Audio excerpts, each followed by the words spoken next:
ஈஸ்வராய நமக. திருவடி அறக்கட்டளைக்கு நன்றி. அனைவருக்கும் வணக்கம். அன்பே சிவம் என்று ஆண்டோர்கள் கூறிய 2 வார்த்தைகளில் உலக தத்துவமே அடங்கி இருக்கிறது. அன்புதான் சிவம் என்று மனிதன் உணர்ந்து கொண்டு மனிதன் எல்லா உயிர்களிடத்தும் அன்பு செலுத்த துவங்கிவிட்டால் பாவங்கள் எப்படி உருவாகும்? பழிவாங்கும் தன்மை எப்படி வரும்? வன்முறைகள் நடைபெறுமா? அன்பு ஒன்றையே உலகிற்கு போதித்த புத்தன், இயேசு, காந்தி போன்ற மகான்களும் இறைநெறி பரப்பிய ஆன்மீக அருளாளர்களும் மக்களை நெறிப்படுத்தினர். நாம் அதை தொடர்ந்து பின்பற்றவில்லை. இயந்திரமாகிவிட்ட உலகம் தன்னை போல் பிறரை நேசி என்ற தத்துவத்தை மறந்து விட்டது. தன்னை போல் பிறரை நேசிக்காவிடனும் பரவாயில்லை, பெற்ற தாயை கூட நேசிக்க மறந்து முதியோர் இல்லங்களில் விட்டுவிடுகிறார்கள். சிலர் தனிமைப்படுத்தப்படுகிறார்கள். இதனால் இன்றைய இளைய சமுதாயத்தினருக்கு அன்பு, ஆன்மீகம் பற்றி எடுத்து கூறி அவர்களை நெறிப்படுத்த வீட்டில் பெரியவர்களும் இல்லை, பெற்றோர்களும் முன்வருவதில்லை. நம் வாழ்க்கை இவ்வளவு காலம் வரைதான் என்று யாராலும் உறுதியாக சொல்ல முடியாது. எல்லாம் கற்று தெரிந்தவர்களும் நம் வாழ்நாள் இத்தனை காலம் என்று துல்லியமாக கணித்து கூறும் ஆற்றல் படைத்தவர்களாக இருக்க முடியாது. மரணம் என்பது இன்றும் வரலாம், நாளையும் வரலாம், இரவு பகல் என்று எந்த நேரத்திலும் வரலாம். ஆனால் இங்கே வாழும் வாழ்க்கையில் இறையருள் என்ற அமுதத்தை உண்டு வாழ்வதே உழைப்பிற்குரியதாகும். அருளாளர்களுக்கு பசி இல்லை, இளைப்பில்லை, மூப்பில்லை, நரைதரை பற்றிய நடுக்கமில்லை. இவற்றையெல்லாம் நாம் உணர்ந்து பார்க்க தவறிவிட்டோம். அதனால்தான் நம் ஆசை கடல் போல் விழுந்துள்ளது. நாம் ஆசைகளை விட்டு வைத்தால்தான் பக்குவம் பெற முடியும். உப்பு நீர் மேலே ஆவியாக போய் மழை நீராக வருகிறது. ஒருவேளை அது நீராக இல்லாமல் அமிலமாக இருந்தால் என்ன ஆகும்? காற்று பல இடங்களில் சுற்றி கொண்டு வருகிறது.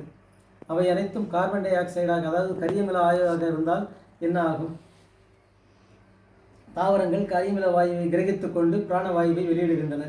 ஒருவேளை அவை அனைத்தும் ஆக்சிஜனை இழுத்துக்கொண்டு கார்பன் டை ஆக்சைடை வெளியிட்டால் என்ன ஆகும்? சற்று யோசித்து பாருங்கள். இவையெல்லாம் இயற்கை என்று நினைத்தால் அந்த இயற்கை தான் கடவுள். இல்லை, யாரோ ஒருவர் நடத்துகிறார் என்று நினைத்தால் அவர்தான் கடவுள். நல்லவர்களுக்கு மட்டும் எப்பொழுதும் சோதனை ஏன் என்று நம் உள்ளத்திலே வினா எழுகிறது. ஆம், உரசாமல் வைரத்தை தீட்ட முடியாது, பளிச்சிக்க முடியாது. நெருப்பில்லாமல் தங்கத்தை பதப்படுத்த முடியாது, தூய்மைப்படுத்த முடியாது. A gem cannot be polished without friction, nor we can't get finer steel without putting the fire. இறைவன் முதலில் சோதனையை கொடுத்துவிட்டு பின்புதான் பாடத்தை போதிப்பார். சோதனையின் மூலம் நாம் மேன்மை அடைவோமே தவிர கீழே செல்ல மாட்டோம். By experience, our life become better but not bitter.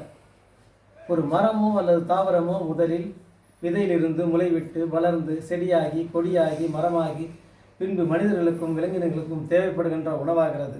இவ்வாறு தன்னை தியாகம் செய்யும் விதமாக அத்தாவரங்கள் நமக்கு நிழல் தருவதாக, உணவு தருவதாக, நமக்கு எல்லா செயல்களுக்கும் பயன்பட்டு வருகின்றன. இவ்வண்ணம் அந்த மரங்கள், செடிகள், கொடிகள் போல நாமும் மற்ற உயிர்களுக்கும், மனித உயிர்களுக்கும் மற்ற உயிரினங்களுக்கும் உதவ வேண்டும். இறைவன் திருமலர் பாதத்தை அடைவது இவ்வாறு எல்லா உயிர்களுக்கும் சேவை செய்வதன் மூலமே நிறைவேற வேண்டும். எந்த இன்பம் உடலுக்கும், அறிவுக்கும், ஆன்மாவுக்கும் நிலையான ஆனந்தம் தருகிறதோ அதுவே பேரின்பம்.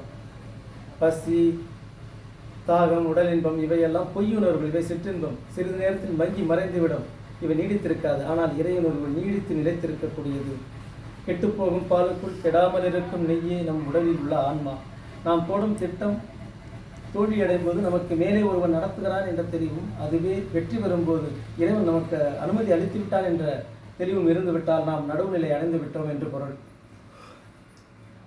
பிரம்மா தன் நாவில் சரஸ்வதியை கொண்டுள்ளார். இது நாம் பேசும் வார்த்தைகள் நன்மை பயப்பதாக இருக்க வேண்டும் என்பதை உணர்த்துகிறது. விஷ்ணு தன் மார்பில் லக்ஷ்மியை சுமக்கிறார். இது செல்வம் படைத்தவர்கள், நல்ல இதயம் கொண்டவர்களாக இருக்க வேண்டும் என்பதை உணர்த்துகிறது.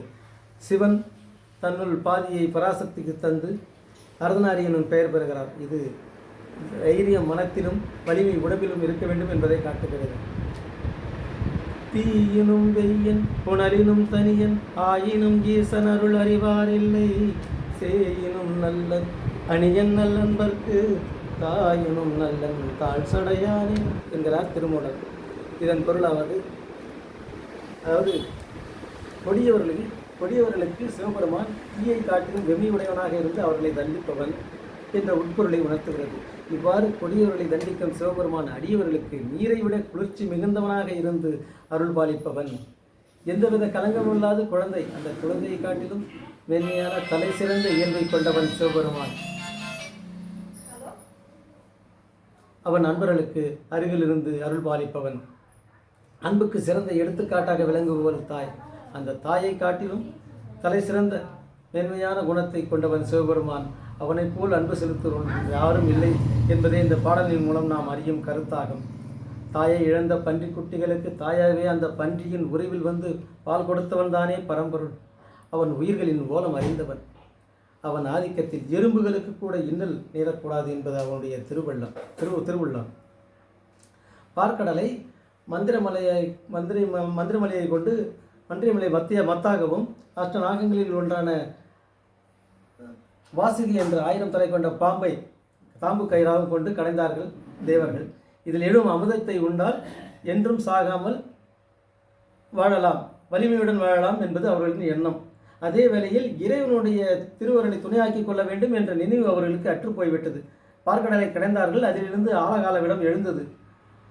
அந்த வேகம் யாராலும் தாங்க முடியவில்லை. உலகத்தையே அச்சுறுத்தியது. அதன் காற்று பட்டாலே தேவர்கள் எல்லாம் இறந்து விடுவார் போல் இருக்கிறது. இப்பொழுதுதான் தேவர்களுக்கு கடவுளின் நினைவு வருகிறது. எல்லாம் நாமே சாதித்துக் கொள்ளலாம் என்ற செருக்கு இது ஆழமாக வந்ததோ என்று என்ன தோன்றுகிறது. இப்பொழுது தேவர்களெல்லாம் தங்கள் செருக்கை ஒழித்து அகந்தையை அழித்து ஒன்று கூடி 33 கோடி தேவர்களும் கைலாயம் ஓடுகிறார்கள் தேவதேவா என்று கூறிக்கொண்டு.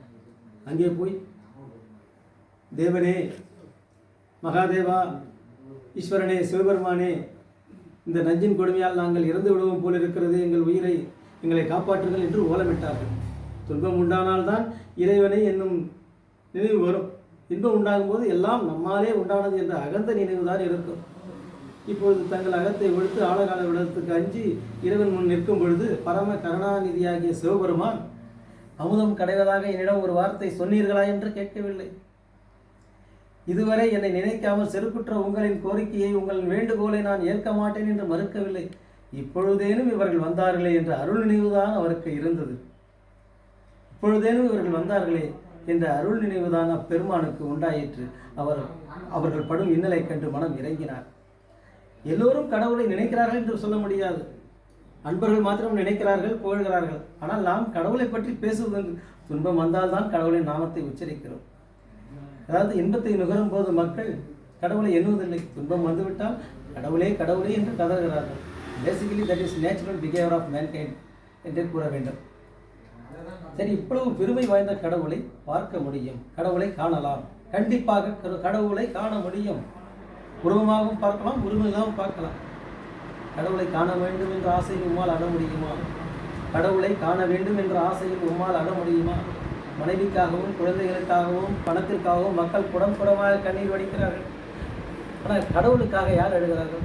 கடவுளை காண வேண்டும் என்ற ஆசையில் யாராவது அழுவதென்றால் சொல்லுங்கள் பார்க்கலாம். பொம்மைகளோடு ஒன்றிப்போய் விளையாடி கொண்டிருக்கும் வரை ஒரு குழந்தை தன் தாயை நினைப்பதில்லை. விளையாட்டு பொருளில் உள்ள ஆர்வம் குறைந்து சலிப்பு மேலிடும் போது அந்த விளையாட்டுப் பொருளை தூக்கி வீசி எறிந்துவிட்டு அம்மா என்று தாயை நினைத்து கதறுகிறது குழந்தை. அடுப்பிலிருந்து சோற்றுப்பானையை கீழே இறக்கிக் கொண்டிருக்கும் தாய் அவசரமாக அதை இறக்கி கீழே வைத்துவிட்டு ஓடோடி வந்து தன் பிள்ளையை தூக்கி இடுப்பில் வைத்துக் கொண்டார். அதுபோலத்தான் இறைவனை அடைய சற்று சாதனை பழக வேண்டும். அதாவது ஒரு வைர கூழாங்கலின் உள்ளே தான் ஒளி மறைந்திருக்கிறது. சற்று கடைந்தால் அது பளிர் என்று வெளிப்படுகிறது. பாலில்லை வைரமணியின் ஒளி. அதுபோல நம் உள்ளத்தில் இறைவன் மறைய நின்றுள்ளான்.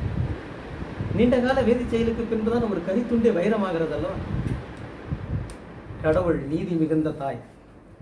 அவர் உள்ளத்தில் பேதாபேதம் கிடையாது. அவர்களின் முன்னே நிலையை அறிந்து கொண்டு நாமும் அவரை போல பேதாபாதமற்று எவ்வகை பேதபேதம் இல்லாமல் எல்லா உயிரிடத்திலும் சமமான அன்பை செலுத்தினால் கடவுளின் உண்மை நிலையை நாம் அறியலாம், நம்மால் உணர முடியும். கடவுள் மதம் கடந்து, சமயம் கடந்து, மதம் கடந்து, அவை கூறும் மார்க்கம் கடந்து, தத்துவம் கடந்து விளங்குகிறார். இவற்றையெல்லாம் கடந்து பேதாபேதமற்று ஞானமற்று ஞான உணர்வால் எவர் கடவுளை காண முயல்கிறாரோ அவரே கடவுளை காண முடியும், அவ்வின்பத்தை பெற்று உய்ய முடியும் என்று கூறிக்கொண்டு விடைபெறுகிறேன். நன்றி, வணக்கம்.